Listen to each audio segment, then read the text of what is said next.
Glad that you are here.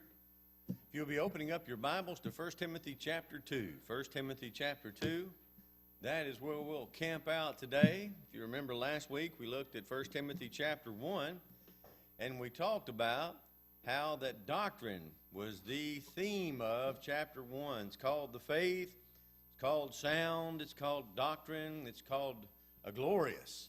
And it's something that Paul was concerned about. And it was something that he wanted to charge Timothy to be concerned about as well. But now this week, in chapter 2, we're going to shift from the doctrine, not that we're going to leave the doctrine, but we're going to look at the disposition that we should have with regards to the doctrine, or how our disposition should be manifest or brought out, what other folks should see. We're going to break the chapter down into two parts. It's going to be worship, verses 1 through 8, and then it's going to be women, verses 9 through 15. Not that we're to worship women. Okay, y'all going to be that way this morning. Everybody wake up now. Well, we're going to have two different thoughts here. We're going to talk about worship, and we're going to talk about women. Although I know all of us men, we love our ladies. They're the apple of our eye. So let's begin this morning by looking at Verse 1 says, I exhort, therefore, that first of all, supplication, prayers, intercession, giving of thanks be made for all men. That word, I exhort. Y'all have heard me say this a lot of times. I'll continue to say it because it's true. But this is one of my favorite words in the Greek language. It comes from the word parakaleo. Means to call to the side, to exhort, to encourage. And that's what Paul is trying to do here. I exhort or I encourage, as some of the translations read. He is begging us. He's asking us. He is calling us to the side and say, listen, this is what you need to do. I exhort, therefore. Therefore what? Well, therefore what was said in chapter 1. Because of the faith, because of the doctrine, the sound doctrine, and because it is glorious, and it's because of that on which man's salvation is based, I exhort you to do the following. And notice he says that first of all, protos in the Greek, that's exactly what it means. Number one, arc, the point, the acme, if you will, the number one thing, that supplications should be made. He points to prayer, just like Acts chapter 2, verse 42. Just as in 1 Corinthians chapter 14 and 15, when he says, I will pray with the understanding and sing and with the Spirit, and I will sing with the understanding and sing with the Spirit. Paul encourages us to pray, and that is a part of worship. We talk about the 5 avenues of worship. When we come together to pray. We come together to give of our means. We come together to take the Lord's Supper. We come together to sing and exhort one another and encourage one another. And last but not least, we come together to be taught, to study about the Bible, to go through teaching. But this idea of prayer, us petitioning God, notice, first and foremost, that it is an avenue. It is an avenue whereby we approach God. One of the things about 1 Timothy, just like Titus and Corinthians, it's what we'd call a know-how book. What do I mean by that? Because Paul says that if you read this, you're going to know how. He tells Timothy that, if I'm taken back, it takes longer than I thought it would, that you would know how that you ought to behave in the house of God. So there's some things here that are going to help us so that we can be what Paul would have us to be. First of all, prayer is specified, and prayer is vital. It is the absolute importance. It is something that Paul says first and foremost here is first of all, we're going to proceed, we're going to preach, we're going to beseech, if you will, not preach. We're going to beseech, we're going to talk to God, and we're going to ask Him for certain things. And notice what the aim of this is going to be. First of all, prayers, intercessions, and giving of thanks be made for all men. Not just some of the men, but all men. All people are important. And some have taken the word men out here because the word there is anthropos, and it's not necessarily talking about males, although we're going to look and see where he starts talking about males. But this particular part, he's saying pray for everybody. Everybody is important. Peter would have the same idea when he would say, honor all men. The idea of honoring men, honoring life, human life. Not that we don't honor animals as well, but the life that we're talking about is human life. And brethren, I would just like to spend just a moment with this. Because see, sometimes people would think that you and I are inconsistent when we talk about the value of human life and how important human life is. In fact, it's so important that we would say you shouldn't kill babies. You shouldn't kill unborn babies because they are created in the image of God. They have souls, and they're important. Human life is important. It's one of the reasons that we would say euthanasia is not a good thing, where old people thereby will be taking their life. I was noticing this week in the news that the Dutch government is passing new laws to help older people pull the plug, if you will. If they're at a certain part of their life and they don't like being there anymore, they can file the proper paperwork, and the government will help assist them in their journey into eternity via, medical stuff, medicines, drugs, and things to help them do that. In other words, kill yourself, but do so on the other end. Euthanasia, we call that. Well, we preach against that. We say all life is holy. And then when an unborn baby is holy, his life is precious. We believe that. And we say old people's lives are precious. And I don't have the right to say, you know what, I'm done with this. I don't even like this place anymore. I'm out of here. I don't have that right. God gives life. God takes life. It's God's right. Well, we look at that, and people look at us, and when we talk about that, then they'll say, but Ron, you preach that capital punishment is right. You say that the God of heaven, as a matter of fact, encourages capital punishment. How can that be possible? Here you're saying to kill unborn babies is wrong. Here you're saying to kill old people is wrong. But now you're saying to kill these criminals who are guilty of a capital crime is right. How can you be consistent with that? Well, actually, we're being consistent in that we say human life is so valuable. Human life is so important. When someone deems it not and decides to take a life, that they be held accountable to God's standard in that. And what is God's standard? Whoso sheddeth man's blood, by man's hands shall his blood be shed. Genesis 9:6. As a matter of fact, that is the basis for government. One of the reasons that we have government today is to be able to protect its citizenry. As a matter of fact, in Romans chapter 13, Paul says, do what the government says, because he beareth not the sword in vain. What does that mean? The instrument that takes life. The government, trying to keep peace, trying to keep people civil and keep them from killing each other, has the right for capital punishment. God even demands such in murder. But what does our government say? See, we don't value life. You steal a man's $250,000 Lamborghini, there's a good chance you'll get a lot more time for that than you will if you take somebody's life. How many times do you see on TV now where people are being arrested for murder who have already in the past committed murder? Why is that? Because we don't value human life in this country. We might say, well, you shouldn't kill people, and then we give them 3 years. We say, well, you shouldn't kill people, and then we give them 25 years. Really throw the book at them.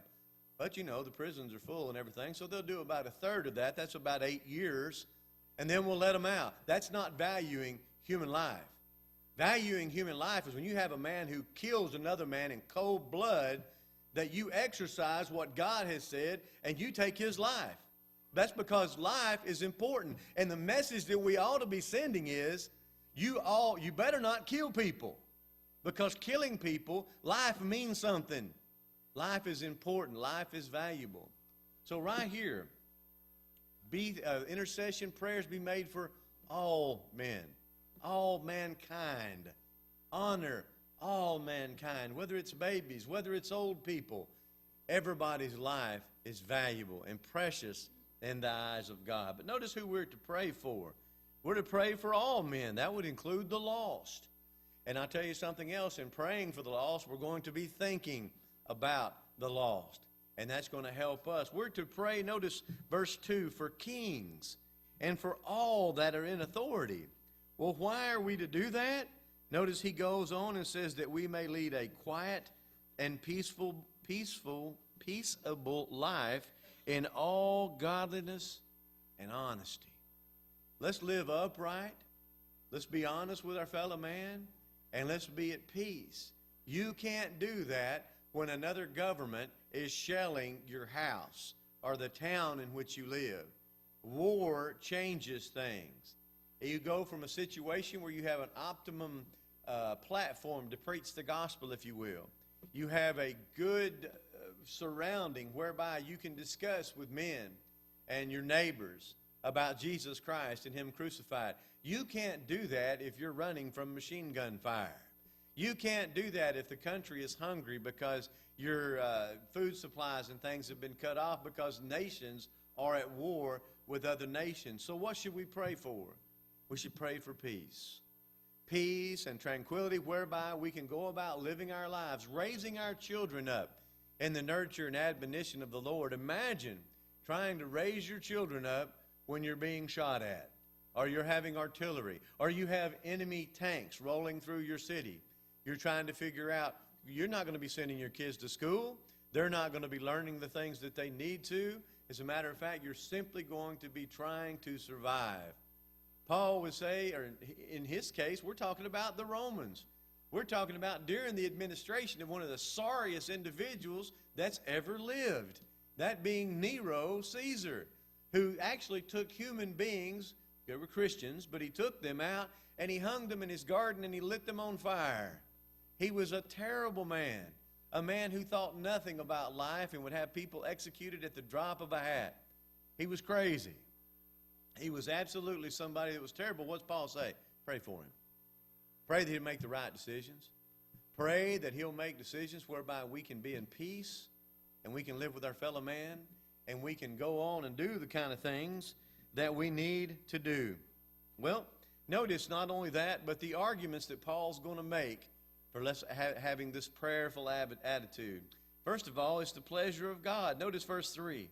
For this is good and acceptable in the sight of God, our Savior. It's a good thing to be at peace, and God appreciates that. Not only that, but notice the purpose in verse 4. Who will have all men to be saved? It's a whole lot easier to accomplish the teaching of the gospel when you're able to speak and people can hear you. You don't have to worry about talking over the gunfire.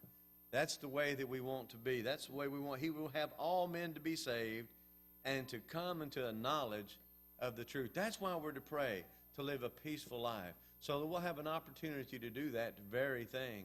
And notice that he's in that position, but there's one God and mediator between God and man. That would be the man, Jesus Christ, who actually stood in between heaven and earth, if you will, in between man and in between God, and holds both of our hands to rejoin us. You see, our sins separated us from God, but Jesus' blood does away with that separation. Now we have access to the very throne room of God, if you will, through Jesus Christ. But not only that, the provision that's been made, notice he gave himself a ransom for all. The word there carries with it the idea of buying back, to redeem. You take a coupon, you redeem it at the store. Jesus redeemed us, ransomed us for all, to be testified in due time. That's the message that we preach. Jesus Christ died for us. Brethren, that's the attitude that we ought to have. I am sorry that there are groups throughout history who've called themselves Christians but have went around killing people in the name of Jesus. Can you imagine that? Jesus Christ, when his very life was being threatened, his very life was being taken away from him, did you see him call the 10,000 angels we sing the song about? Or the legions of angels? Did he draw his sword and kill all those men? The man who was taking the flesh off his back with the whip, he didn't even open his mouth. And as a sheep is brought to the shearers, he didn't didn't say anything. He took that upon himself for us, and he left us an example. So I'm not going to sit up here and apologize for the Catholic Church. They have no right to exist. What they did was wrong, and we shouldn't be held accountable for that. But what I did want to talk about is the very fact that today Christians and you're using that term loosely, Christians are being killed today. There's a group out there, a religious extremist group, the Muslims, who are, this being Palm Sunday, of course, you know, for a lot of Christians, next Sunday is a high holy day because they look at that as being the Passover, as being Easter Sunday. Well, it says Easter Sunday on my calendar as well, and I want y'all to know I bought a new tie for it. I just hope I can remember to wear it next week. But I got a new tie, so y'all remember to compliment me on that tie, right? And if it doesn't match, don't tell me. But, you know, it's a holiday, and we appreciate that. We get time off for that. But do you realize that we celebrate the Easter, if you will, or the resurrection of Jesus Christ each and every Lord's Day? Why do we do that? Because that's what Jesus said. He said, and he told his apostles to go preach and teach them all things, to observe all things whatsoever I've commanded you. And lo, I am with you always. And guess what the apostles taught?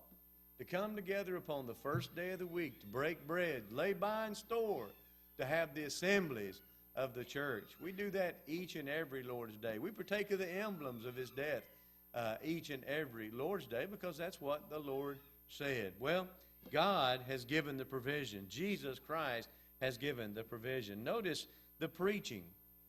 Verse 7, whereunto I am ordained, that means appointed. That means appointed a preacher and an apostle. Now, Paul was appointed by Christ himself. Jesus met Paul on the road. Paul was taught by Jesus, as we read in the book of Galatians. Paul was selected and ordained by Jesus Christ himself. Now, a lot of times today, religious groups will have what they call ordination. And that is that a preacher, he has to go, or a pastor, as a lot of times they're called, has to go through a certain amount of schooling. And once he is past a certain amount of schooling that this group or denomination says, then he can go through what's called an ordination. And that's where that denomination ordains or says, okay, this guy's official. He can preach for us now. Well, you see, Paul was ordained, but he was ordained by Jesus. Men today are not ordained by Jesus. Now, they might be ordained by a sect or a denomination or something, but they're not, you know, that. People say, well, Ron, why do you preach? Well, I chose to preach. I wanted to preach. And I serve at the discretion of the congregation here. Preaching is a good thing. We need preachers. But as far as having an ordination, I've had people ask me, are you ordained? I said, well, that has to, you know, we really need to define what you mean by ordained. Because ordained like Paul was? No, I'm not. I'm not hand-selected by Jesus. Notice also, he was selected as an apostle. Now, that was one given. And if you remember, the apostles could give spiritual gifts. Paul says he didn't become behind any of the apostles in any gift. He had all the gifts. He had the ability to give those miraculous gifts of the first century. I think I'm trying to lose my voice. Excuse me. Notice he goes on and says, a teacher of the Gentiles in faith and verity. Don't ask me why the King James translators chose to translate this word here, verity. It comes from the word aletheia. It's translated, it is in the Greek. I'm just waiting for this thing to quit working here. It's in the Greek language, in the Greek New Testament, 110 times. And of the 110 times, the King James usually translates it. By that I mean 107 times, truth. Because that's what it means, truth. Why it's translated verity here, I don't know. But in faith and truth. Paul says, I teach the Gentiles. That's my commission. That's why God selected me. This is my special role. We talk about Peter being the apostle to the Jews. Paul's role was to the Gentiles. And he very much says that here. Well, that's his arguments for why we ought to pray, who we are to pray for, why we are to pray. But now he tells us the negative aspect. There's the positive aspects. But notice the next one, we must, in worship, approach God, and this is not something that we should do lightly. When we come, we have the ability to approach the throne room of God today in prayer. It's not something that we should take lightly. Notice that our approach to God should be without these three things. Defilement, first and foremost. Notice Paul says, I will therefore that men. Now here we leave the word anthropos. He's not talking about men in general anymore. This is very easy to see in the Greek, but you can't see it that well in the English because we use that context determines how we use the word men. Sometimes we say men, meaning all of mankind. Sometimes we say that meaning males. Here, Paul leaves the Greek word anthropos that he's been using, talking about all of man, and he refers to the word aner, which means males. We're talking about men now, boys, men. He says, I will therefore that men pray everywhere, lifting up. Notice, first of all, our prayers need to be without, number one, defilement. Because men are supposed to lift up holy hands. The idea of being separated means hands that haven't shed blood. Do you remember, this is what, we don't talk about that so much nowadays. Maybe somebody will say, well, I never raised a hand to that child. Talking about I never, did anything physical to them. So I guess we do use that expression to some degree. But not like they did. You see it in the Bible. As a matter of fact, do you remember what Pilate did in public to show that he didn't find anything wrong with Jesus? That he didn't find any crime in him? Says, if you guys are going to crucify him, you do it. But what did he do? He washed his hands. Well, did that relieve him of his responsibility? No. But what he was trying to show is, this is on y'all, not on me. When in reality, it was on him. He should have stopped it. But it says holy hands, without defilement. Now, brethren, one of the reasons that we try to live our lives holy is so that our prayers will not be hindered.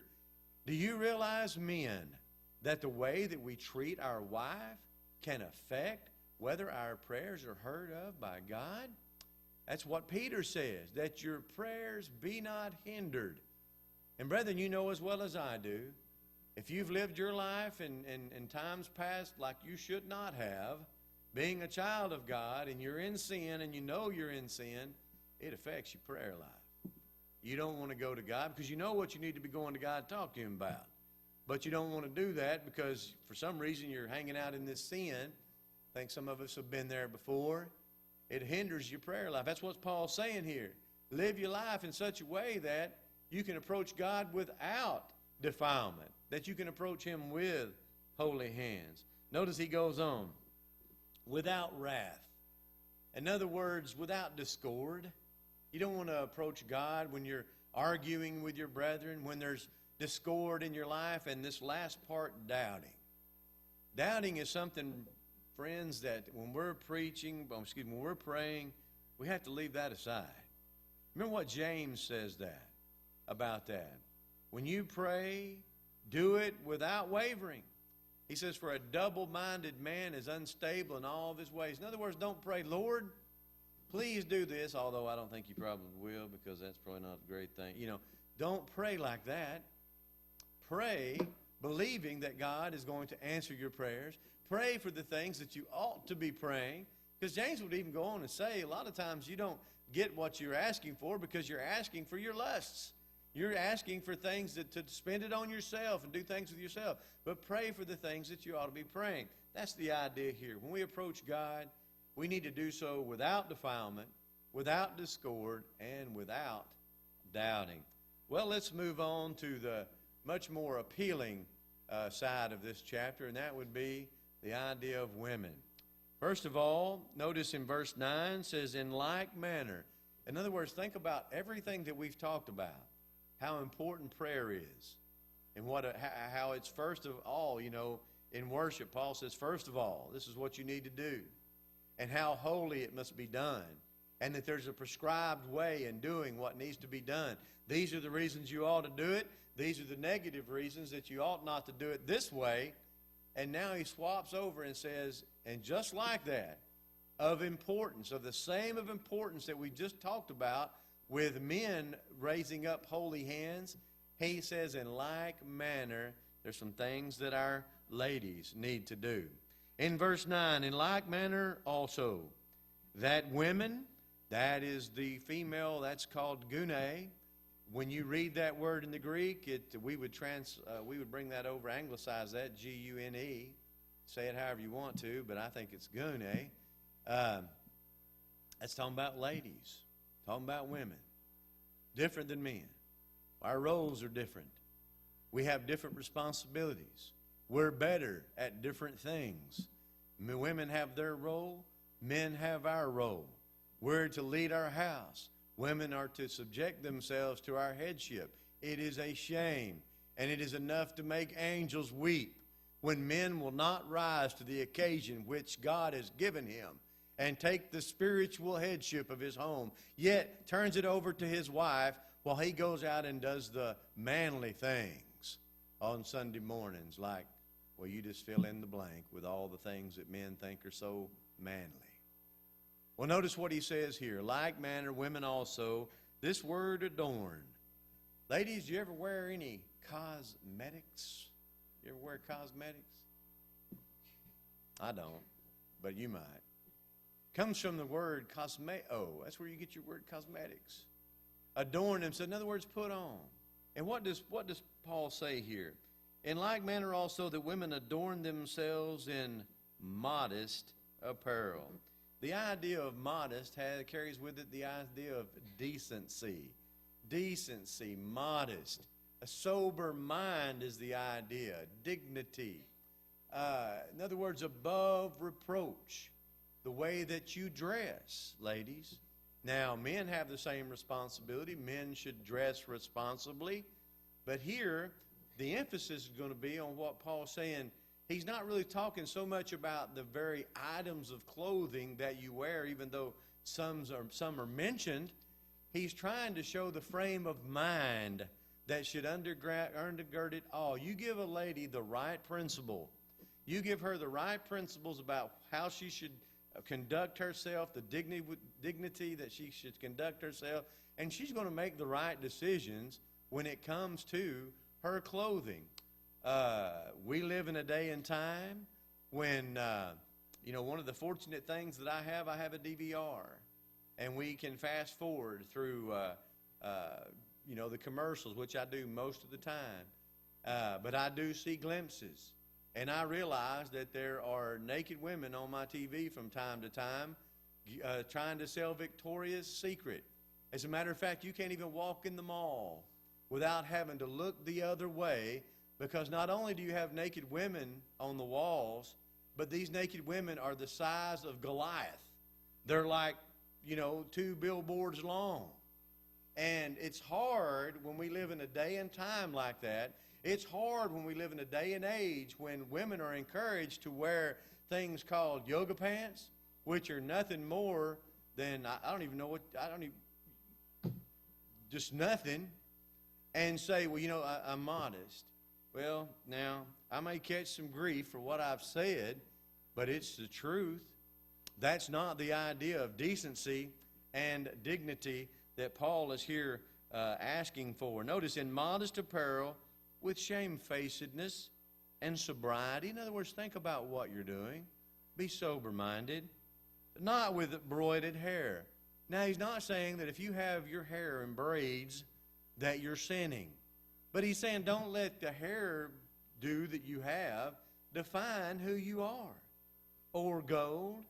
Ladies, most of you probably have on a gold band this morning. Those of you that are married, that makes sense, right? You know what I'm saying? We wear things like that.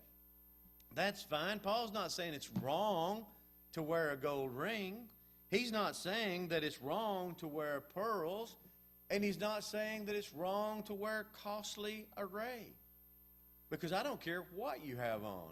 If you paid $1 or $2 for it, and you go to India where they hand make their clothes a lot of times, then what you have on is costly array. I don't care if you got it from Kmart Blue Light Special, if they even have those anymore. I'm showing my age there. But that's not what he's talking about. What he is saying is don't let the broidered hair, your gold, or your pearls or costly array, don't let that define you. Don't let that be what you are about. Don't make that who you are. I am my clothes. That's Paul saying, don't do that. As a matter of fact, do differently than that. He goes on, and by contrast, notice in verse 10 here, he says, but Peter does the exact same thing, 1 Peter chapter 3, when he's talking about ladies. And there he has a contrast. Don't do this, do this, but don't do this. Notice in verse 10 there. But, and this is a parenthetical, this is translators put it in parentheses, not the original, but I think they're right here. Which becometh women professing godliness. In other words, that should be your mindset. When you're getting dressed, think about being a godly woman and representing Jesus Christ and Him crucified in your dress. That's the idea. Not to bring out, notice, with good works. That's the idea. That's the principle. Whereby, now some of us may disagree on certain things. Like you might think, well, it's ridiculous for that fellow to wear that when he's preaching and wear something else when he's not preaching. Why is there a distinction there? And we could argue clothes all day long. But what's happening here is there's a principle set forth. And you have to figure out where that principle is and what you're going to adhere to. The principle is decently, modestly. And now you have to ask yourself when you're standing in the mirror, is that decent and is that modest? Now, if you can really look at yourself and sit there and say, yes, this is decent and this is modest. Now, I mean, look at yourself now. Look at your own eyes. And you're not lying to yourself, well, then I think that's where you ought to be. But I think for the most part, a lot of us know when we're wearing something that's inappropriate and we know better. But a lot of times, and I'll tell you something, men, we're partly responsible for this because usually ladies have some man associated in their life, be it a daddy, be it a brother, or be it a husband. Husband knows. Husband knows. And the husband, in a situation like that, ought to say, where are you going? Because I'm just not really crazy about you leaving here looking like that. Because I don't want other men looking at you like I'm supposed to look at you. Husbands, daddies, you know as well as I do, honey, you don't need to be wearing that. Now, I love you, and you're my daughter, and I've raised you for years, but that right there doesn't leave the kind of example. That right there doesn't leave the kind of principle that you want to try to instill in those people out there. Men, sometimes we need to step up. I think sometimes maybe that's what's being asked of us by our ladies. Well, let's go on and look at the attitude now that women should have in their lives. Let the women learn in silence with all subjection. Now, that's a difficult thing for some people. It's a difficult thing for me. It's taken me, now I know I'm not a woman, but it's taken me a long time. It took me a long time as a young person to learn how to, well, simply be quiet. Simply not speak when I shouldn't be speaking and listen to what's being said. Now, there's a time when the men fit into this, we need to listen sometimes. Here, women in particular are told to learn in silence with all subjection. Notice verse 12. But I suffer not a woman to teach, nor to usurp authority over the man, but to be in silence. Now, any man here who wasn't taught something by your mom over the years? Well, of course not. So we realize that women do teach us things. What Paul is talking about here is, in what I believe, is in a public situation, such as we find in 1 Corinthians chapter 14, when the church has come together.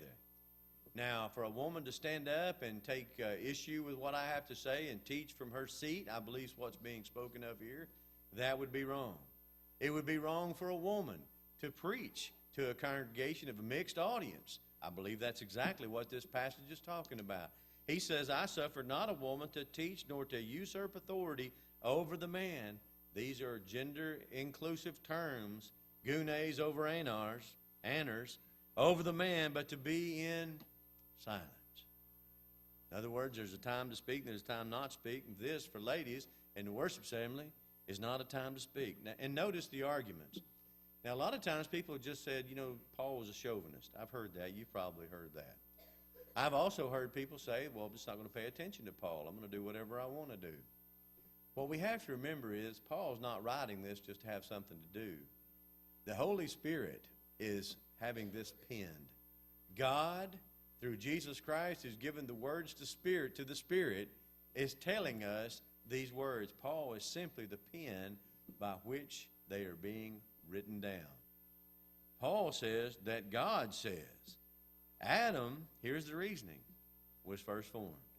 You see, Adam had the, what do you call that? Prominence. He was first. He had domain over all of creation. Remember that. Adam first created. He's over everything. But then God saw that everything that he had created, which each day he said, boy, this is good, till he got to the part where what? Man was alone. Even though he had dominion, he was by himself. What did God say? I will make him a helpmeet. This goes back as far as you can go, folks. This goes back as far as you can go. God had made the man. He said it's not good that man should be alone. So he made him a helpmeet from his side. Not from a bone from his head to rule over him, or a bone from his foot to be trampled asunder, but from a rib from his side, to be by him, to be his helpmeet. Women are twice removed from the dirt, if you will. Adam created from the dirt of the ground. Eve created from the man.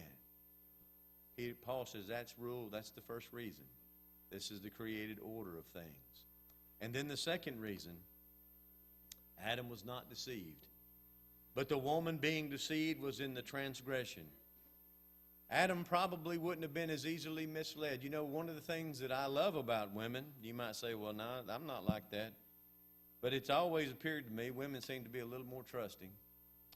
A little more like give the fella the benefit of the doubt. You know, most men you run across, just been my experience now, you have to kind of talk them into something. You got to show them. They don't have much trust in you. But a lot of times ladies will believe what you have to say. That's, simply because they want to. You know, love believeth all things. And I think women are a whole lot quicker to love than are men. But here I am putting in a whole bunch. Bottom line is, Paul says Adam was created first. And bless her heart, the woman was deceived, and Adam was not. We learned something from that. We learned something big from that, and that is Adam went into that with his eyes wide open. He knew what he was getting into. Verse 15 says, notwithstanding, she shall be saved in childbearing. Now, that doesn't mean that if you haven't bore children, you're not in a saved condition. That doesn't mean that if you can't have children, that you cannot be saved if you happen to be a female and can't have children. Childbearing there is used as a word describing the overall role of a woman, a housemaker, if you will, a woman who is beside the man. That is her role. You'll be saved in staying in your role, if you will. You've got a role, you've got a function, you have a status, if you will. In childbearing, if they continue in faith and charity and holiness with sobriety. In other words, do what you're supposed to do as the lady of the house. Do what you're supposed to as a mother. Do what you're supposed to as a sister or as a daughter. Be the kind of woman that God would have you to be. Men have their responsibility. I know they don't live up to it a lot. I'm a man. There's a lot of responsibilities I have that I haven't lived up to that I need to be better. But ladies, that doesn't give you a reason to take over his role or not to live up to yours. You'll be saved because of your status, because of your fulfilling your role. Her salvation is not the least bit unsure.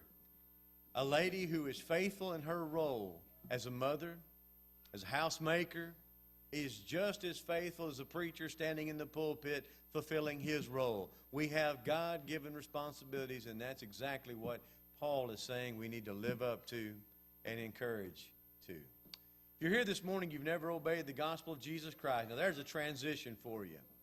You haven't lived up to your role. You haven't lived up to your status, if you will. You see, what we've been talking about here, worship and so forth, is dealing with how we behave as children of God. But if you haven't obeyed the gospel, then you can't approach God. You can't pray like you ought to because you're not in a relationship with him. Why not obey the gospel? What does that entail? The book of Acts shows us very clearly. People heard about the Christ. Hearing about it, they believed it, wanted to confess his name before men, repenting of their sins. They were baptized. The Lord added them to the church. They went on their way rejoicing. They were blessed. If we can help you in any way, we encourage you to come as together we stand and sing.